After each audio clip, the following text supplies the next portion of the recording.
Item number SCP-1386. Object Class Euclid. Special Containment Procedures. SCP-1386 is currently located in an evacuated 4-block neighborhood surrounded by a 10-meter-high reinforced concrete containment wall in blank, 8 kilometers from the nearest inhabited neighborhood. Due to its incident with Dr. Blank on April 17, 2012, it is to be kept under constant surveillance and must only be approached by D-Class personnel. Any individual that comes within 3-meter radius of SCP-1386 must give the appearance of being happy, such as by smiling or laughing. It is approached by someone who does not appear happy.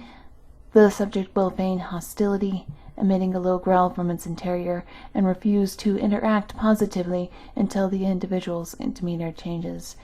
It is of yet unknown if SCP-1386 will act out on discretion if exacerbated. When making contact with SCP-1386, it is strongly advised to have at least $20 of American currency in hand and in plain view of it.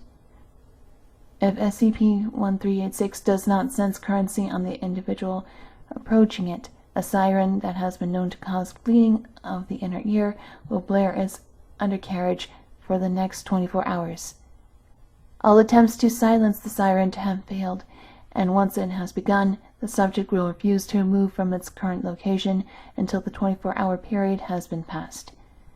Any attempts of interaction with SCP-1386 during this period have been known to momentarily increase the intensity of the siren.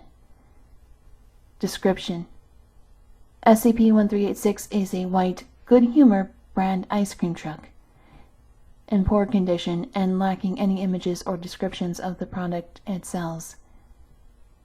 The van appears to be sapient, as it drives without a person behind the wheel. After the investigation of March 15, 2012, it has been concluded that none of the doors or windows on the vehicle open through conventional means. The van plays instrumental melodies of Pop Goes the Weasel and Twinkle Twinkle Little Star 24 hours a day, alternating between the two every 4 hours. On occasion, it has been known to play a version of Greensleeves, but will immediately switch to another song when in the presence of customers. SCP-1386 has a thin slot in the middle of its driver's side door, which only becomes visible when it dispenses the ice cream products it sells.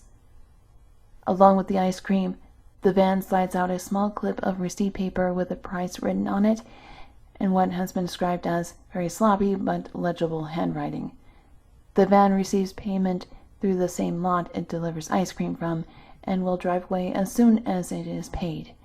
The prices and flavors of the ice cream products it sells fluctuate daily, but it never runs out of its stock items. Notable tests of the van are as follows. March 30th, 2012. Doctors Blank and Blank each requested 1 cookies and cream smoothie, and they were dispensed as asked. However, one smoothie was marked with a handwritten M and the other a handwritten G. The receipt was $4.89 and was paid without incident. April 1st, 2012, Dr. Blank requested 1 Neapolitan ice cream sandwich. After several seconds, the van slid out what appeared to be a meat and cheese sandwich with tomato. The sandwich was made out of chocolate, vanilla, and strawberry ice cream, respectively. The receipt given read April Fools, and the van drove away before Dr. Blank could inquire about payment. April 12, 2012. Dr. Blank asked for a single scoop vanilla ice cream and a waffle cone.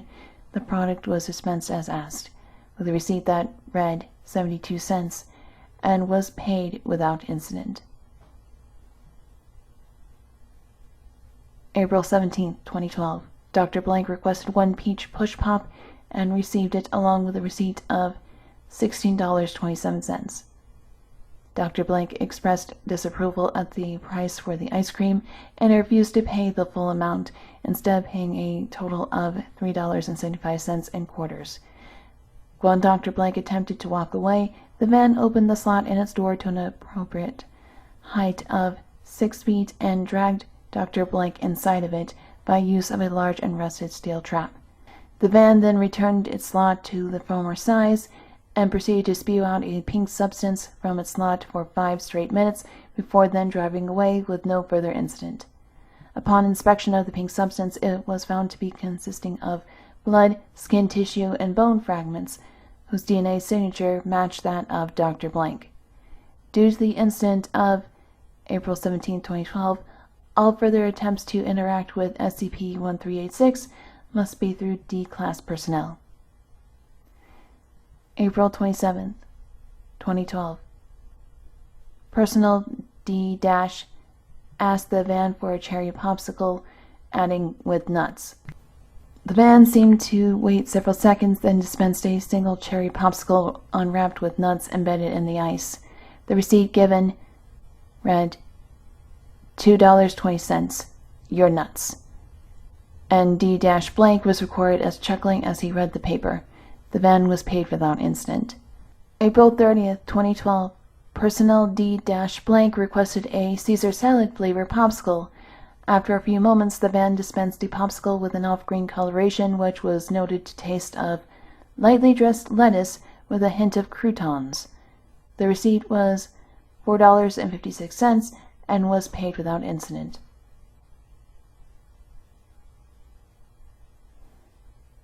May 4th, 2012.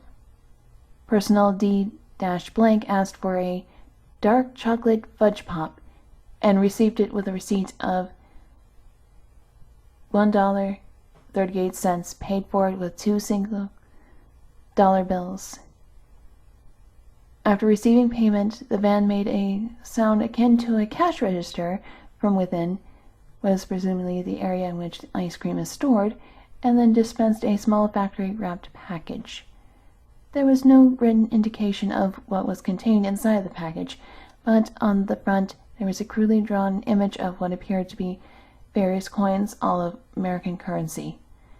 The van drove off once the package was dispensed. At the urging of Dr. Blank and Blank,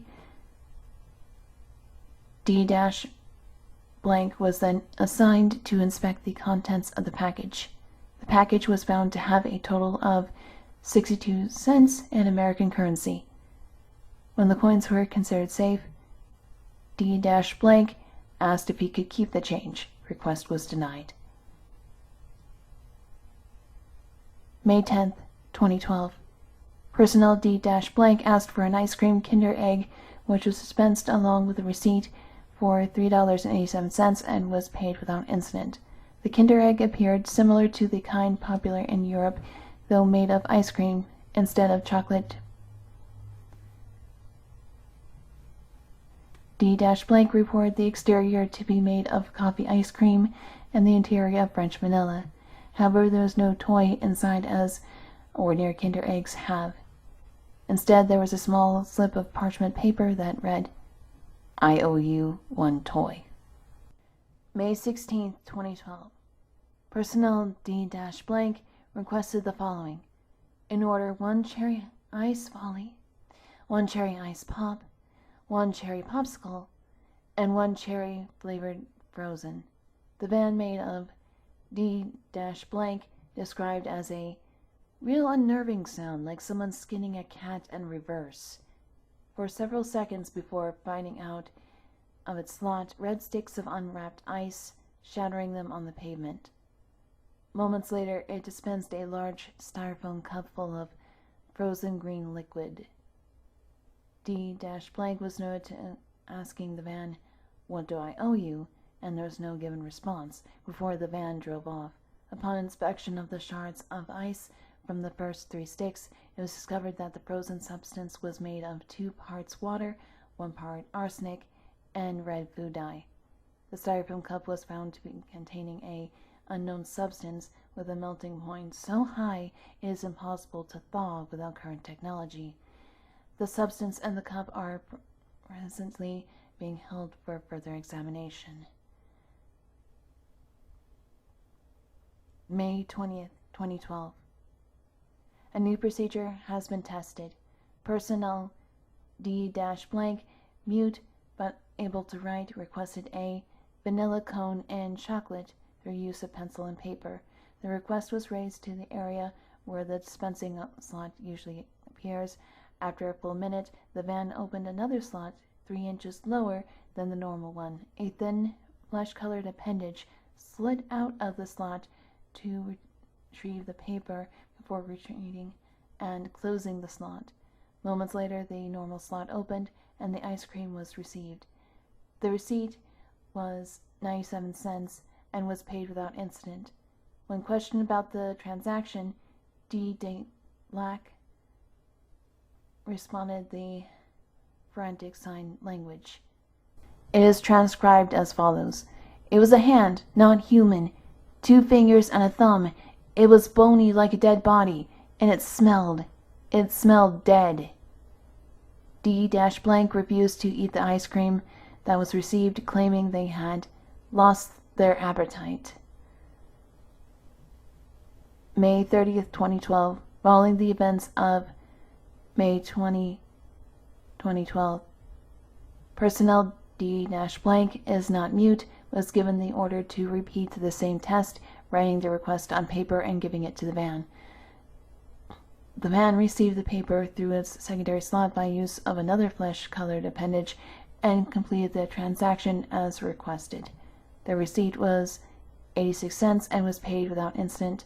When questioned about the transaction and the appendage in particular, D. Blank responded, I don't see what Blank was getting all worked up about. It's just a hand, you know.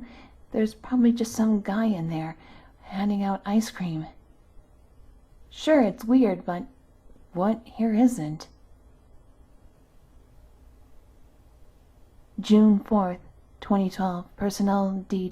Blank was not mute, was given the order to write a new request on paper and give it to the van. The request was for a banana sundae with hot fudge. As in previous tests, the van accepted the paper through a secondary slot by use of its hand and pressed the request. The receipt was $2.78 and was paid without incident. When questioned about the transaction, D. Blank stated, There's got to be something in there. I could swear I heard somebody cough, like they had a cold or something. When the topic of the hand was further pushed, D. Blank responded, Look, it's not that big of a deal. It's just a hand. Got all 5 fingers, looked healthy, certainly not dead or whatever. Blank's just lost it. Never trust that guy much anyway. June 6, 2012. No test. Personnel D. Blank logged out at May 30th, 2012 was found dead in their holding block at 7:40. Approximate time of death is 4:30. Autopsy shows that D. Blank died of strangulation, and light bruising on the neck confirms this. Dr. Blank's death has been marked as suicide, as they did not share a cell with any other personnel, and their cell door showed no signs of forced entry.